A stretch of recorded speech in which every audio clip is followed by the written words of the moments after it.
एक दल सैनिक जंगल के अंदर आतंकित होकर दौड़ते हुए भाग रहे थे। उनके साथी एक एक करके रहस्यमय तरीके से गायब हो रहे थे और ऐसा लग रहा था जैसे किसी अदृश्य अंधेरे में कोई भयानक राक्षस छिपा हो। जब मर्क वास्तविकता में लौटा तो उसने देखा कि चारों ओर सब कुछ खाली था, लेकिन स्थिति और भी भयानक हो गई जब उसने महसूस किया कि उसके दोनों पैर गहरी कीचड़ में फंस चुके हैं। धीरे धीरे वह नीचे धंसने लगा।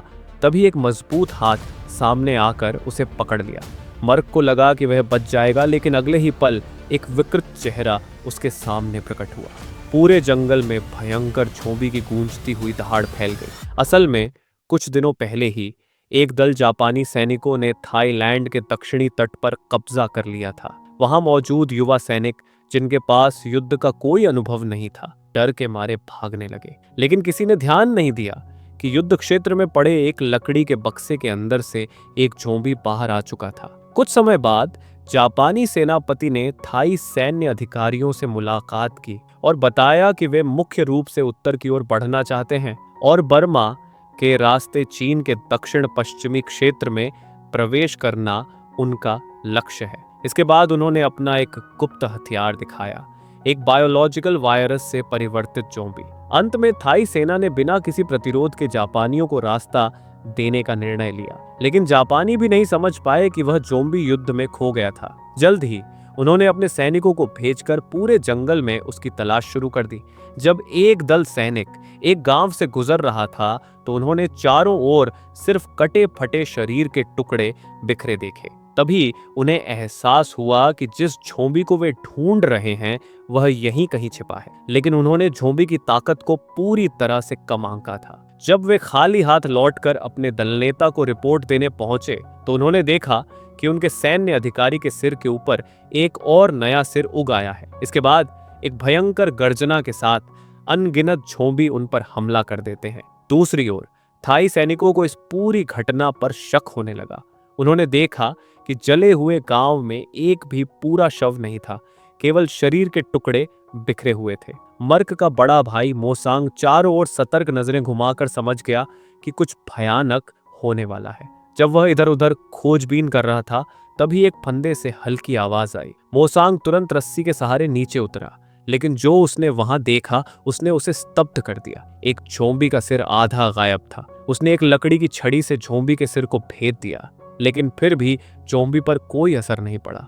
डर के मारे उसके शरीर से पसीना बहने लगा और वह तेजी से रस्सी पकड़कर ऊपर चढ़ने की कोशिश करने लगा, लेकिन झोंबी ने उसका पैर पकड़ लिया। घबराकर उसने पास पड़ा एक जलता हुआ लकड़ी का टुकड़ा उठा लिया और तुरंत ही झोंबी की पूरी देह आग की लपटों में घिर गई। मोसांग कुछ देर तक स्तब्ध खड़ा रहा, फिर जल्दी से यह खबर देने के लिए दौड़ पड़ा। इधर जब मर्क को होश आया तो वह अब इंसान नहीं रहा, वह पूरी तरह से झोंबी में बदल चुका था। उसकी आंखों में आग जल रही थी और वह अचानक जोर से दहाड़ उठा।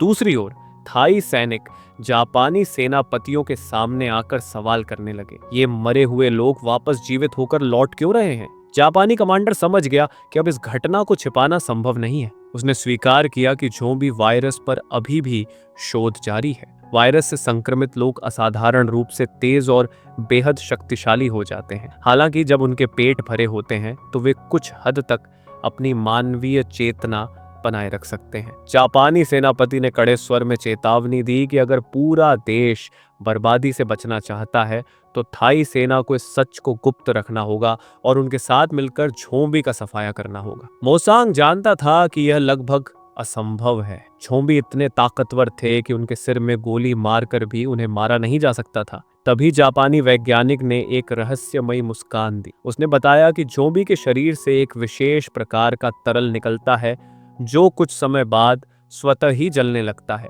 इसलिए जब तक नया संक्रमण नहीं फैलता झोंबी खुद ही नष्ट हो जाएंगे। लेकिन वैज्ञानिक एक गंभीर बात भूल चुका था, ये झोंबी बेहद चतुर थे।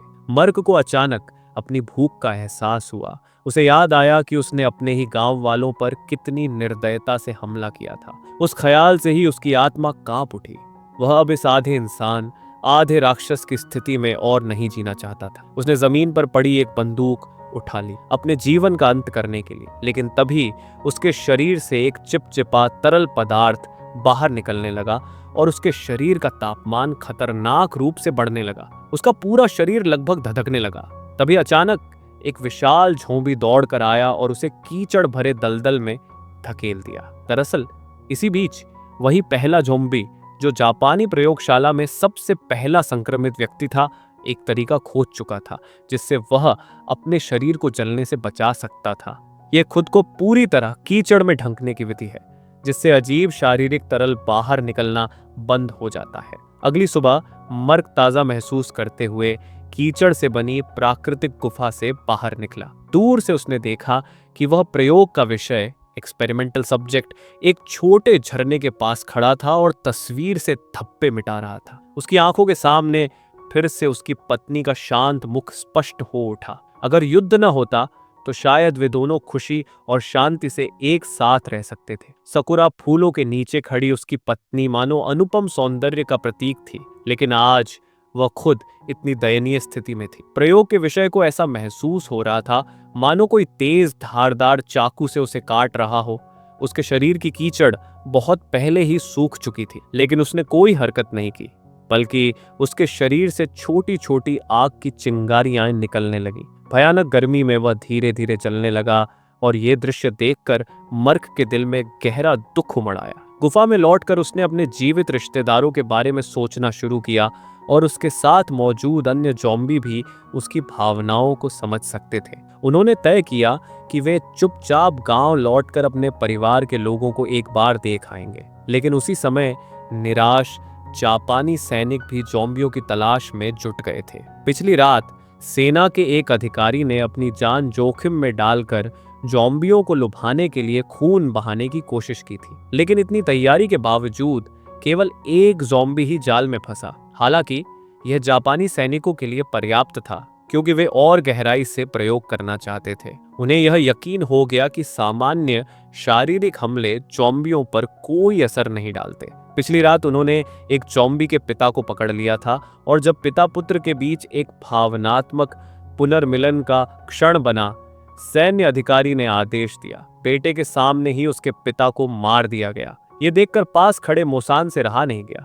वह गुस्से से चीख उठा और अधिकारी को गालियां देने लगा, लेकिन उसके साथ ही सैनिकों ने जल्दी से उसे वहां से हटा दिया। उसी क्षण पिंजरे के अंदर से एक भयंकर गरज सुनाई दी। वह ज़ॉम्बी खुद पिंजरे से बाहर आ गया और एक चौंकाने वाली घटना घटी। उसने अनजाने में अपने ही पिता की लाश खाना शुरू कर दिया। पिछली रात के प्रयोग से सैनिकों को समझ में आ गया कि जब ज़ॉम्बी भूखे होते हैं तो वे पूरी तरह जंगली जानवरों की तरह व्यवहार करते हैं, लेकिन जब उनका पेट भरा होता है तो वे सामान्य मनुष्यों की तरह भावनाएं महसूस कर सकते हैं। उन्हीं सैनिकों के दिमाग में तभी एक भयानक योजना बनने लगी। दूसरी ओर गांव में मृत बच्चों के लिए शोक सभा चल रही थी, लेकिन अचानक वहां एक झुंड भयानक दिखने वाले ज़ॉम्बियों का आ थमका। दुर्भाग्य से उनमें से कई उस समय बेहद भूखे थे। उन्होंने अपने पारिवारिक प्रेम की पुरानी यादों को भुला दिया और भूख के कारण उन्मत्त हो गए। लेकिन जब वे खाकर संतुष्ट हो गए तभी उनकी सामान्य समझ वापस आई, लेकिन तब तक गांव वाले डर के मारे चारों ओर भाग चुके थे। एक छोटी लड़की अचानक ठोकर खाकर गिर गई और डर से ज़ॉम्बी को देखने लगी। उसी क्षण ज़ॉम्बी ने एक परिचित आवाज निकाली, जिसे सुनकर लड़की चौंक गई और समझ गई उसका पिता लौट आया है। अगले ही पल जंगल से एक जापानी सैनिक बाहर आया। उन्हें यकीन था कि ज़ॉम्बी अपने परिवार को नहीं भूल पाएंगे और किसी न किसी दिन गांव लौटेंगे ही। इसीलिए उन्होंने पहले से वहां एक जाल बिछा रखा था। एक विशाल हारपून फिशिंग स्पीयर छोड़ा गया, लेकिन ज़ॉम्बी के बजाय वह सीधा छोटी लड़की के शरीर में धंस गया। ज़ॉम्बी ने भयंकर गुस्से में गर्जना शुरू कर दिया और तभी आसपास की झाड़ियों से कई और ज़ॉम्बी निकल आए। एक भयानक युद्ध शुरू हो गया। मोसान अचानक वहां पहुंचा और दूर से अपने भाई मर्क को देखा। उसने सोचा कि मर्क शायद पूरी तरह अपनी पहचान भूल चुका है, इसलिए उसने बिना कुछ सोचे समझे गोली चलानी शुरू कर दी। मर्क अपने भाई से लड़ना नहीं चाहता था, इसलिए वह दौड़ता हुआ पहाड़ की चोटी तक जा पहुंचा।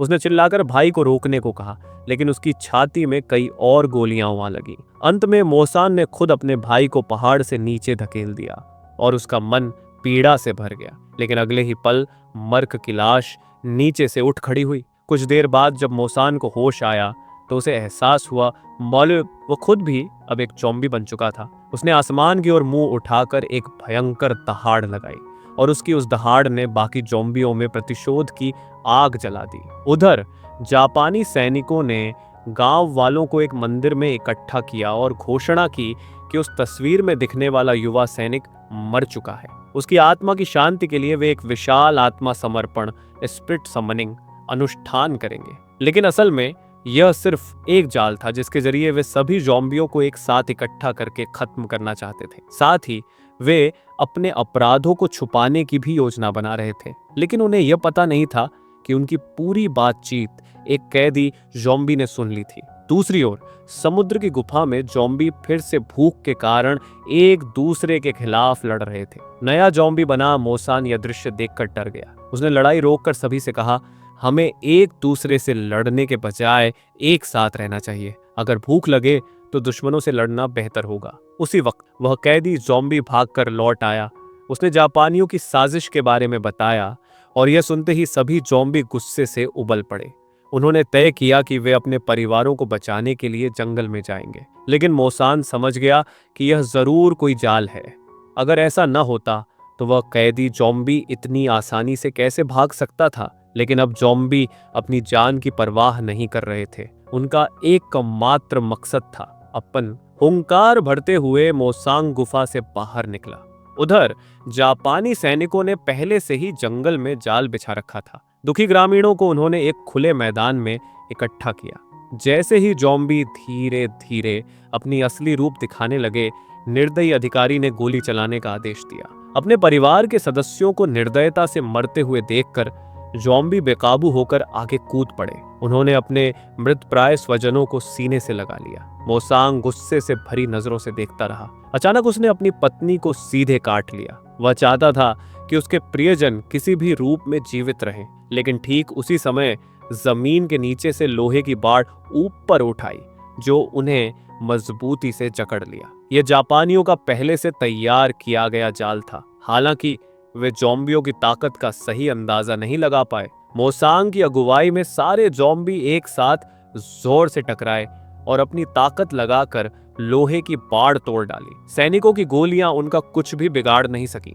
बस कुछ ही मिनटों में जापानी सैनिक एक एक कर जमीन पर गिरने लगे। अधिकारी ने हालात बेकाबू होते देख एक ग्रेनेड फेंका और भाग गया। रात होने पर मोसांग अपनी ज़ॉम्बी बन चुकी पत्नी को देखता रहा। उसका गुस्सा और बढ़ गया। उसने सबको अपने इरादे बता दिए। वह आसपास के सभी ग्रामीणों को ज़ॉम्बी में बदल देगा, फिर एक शक्तिशाली सेना बनाकर जापानियों का पूरी तरह से विनाश कर देगा। उसका छोटा भाई मोक सबसे पहले विरोध में खड़ा हुआ। एक सैनिक का कर्तव्य था अपने देश और परिवार की रक्षा करना। ज़ॉम्बियों का अस्तित्व ही एक गलती था। वह नहीं चाहता था कि उसका बड़ा भाई इस गलती को और बढ़ाए। एक और ज़ॉम्बी मोक का समर्थन करने के लिए आगे आया। अपनी ताकत को चुनौती महसूस कर मोसांग गुस्से से आगे बढ़ा और अपनी तलवार निकाल ली, लेकिन उसकी पत्नी बीच में आकर उस आदमी के सामने खड़ी हो गई। वह इस तरह जीकर अपने पति की भयावह याद नहीं बनना चाहती थी, बल्कि वह चाहती थी कि वह अपने पति की यादों में हमेशा उसी पुराने सुंदर रूप में बनी रहे। इस समय मोसांग पूरी तरह से अंधकार की ओर बढ़ चला। उसने अपने भाई की विनती को नजरअंदाज किया और अपने अनुयायियों को जापानी सैनिकों पर हमला करने का आदेश दिया। दूसरी ओर वह अधिकारी अपनी असफलता का पूरा दोष वैज्ञानिक पर डाल रहा था। फिर उसने बिना किसी झिझक के उसे गोली मार दी, लेकिन संयोगवश वैज्ञानिक की नोटबुक में उसने ज़ॉम्बियों की कमजोरी देख ली। वह तुरंत आग फेंकने वाले हथियार इकट्ठा करने का आदेश देने लगा। उसका लक्ष्य था ज़ॉम्बियों का पूरी तरह से सफाया करना। इधर मोसांग की ओर से भी योजना को अंजाम दिया जा रहा था। चतुराई से कुछ ज़ॉम्बियों को लालच के रूप में इस्तेमाल किया गया। इसके कारण बड़ी संख्या में जापानी सैनिक गुफा की ओर आकर्षित हुए। अधिकारी आत्मविश्वास से भरा हुआ था क्योंकि उसके पास आग फेंकने वाले हथियार थे, लेकिन वह यह नहीं समझ पाया कि गुफा के अंदर के रास्ते बहुत जटिल और घुमावदार थे, जिससे आग्नेयास्त्र ठीक से काम नहीं कर पा रहे थे। दूसरी ओर ज़ॉम्बी आसानी से कहीं भी पहुंच सकते थे। हालांकि आग फेंकने वाले हथियार बेहद शक्तिशाली थे, लेकिन उन्हें सभी को नहीं दिया जा सकता था। बस कुछ ही मिनटों में लगभग सभी जापानी सैनिक मारे गए। सिर्फ वही अधिकारी बचा था, लेकिन उसके हथियार का ईंधन खत्म हो गया। आखिरकार गुस्से से भरे ज़ॉम्बियों के हमले में वह भी मारा गया। सभी जापानी सैनिकों के खात्मे के बाद मोसांग अपने ज़ॉम्बी साथियों के साथ गुफा से बाहर निकला, लेकिन गुफा के मुहाने पर उसका भाई मोक आग फेंकने वाली बंदूक लिए खड़ा था। बिना कुछ कहे भी मोसांग उसके इरादे को समझ गया। अगर ज़ॉम्बी बाहर निकलते तो यह वायरस पूरे देश में फैल जाता। मोक दहाड़ते हुए आग बरसाने लगा। यही थी रिवाइवल बैटल फिल्म की पूरी कहानी। ये ज़ॉम्बी मूवी एकदम अनोखी थी। इसने ज़ॉम्बियों के नजरिए से देशभक्ति की भावना को दर्शाया, साथ ही भावनात्मक पहलू भी बेहतरीन तरीके से प्रस्तुत किया गया था। हालांकि लंबाई के कारण कुछ महत्वपूर्ण फ्लैशबैक काट दिए गए, जिससे मोसांग का अंतिम परिवर्तन थोड़ा अचानक लग सकता है। जो लोग इसे पसंद करते हैं वे मूल फिल्म जरूर देख सकते हैं। निश्चित ही ये एक अलग तरह का अनुभव होगा। आज के लिए बस इतना ही। अगले एपिसोड में फिर मिलेंगे।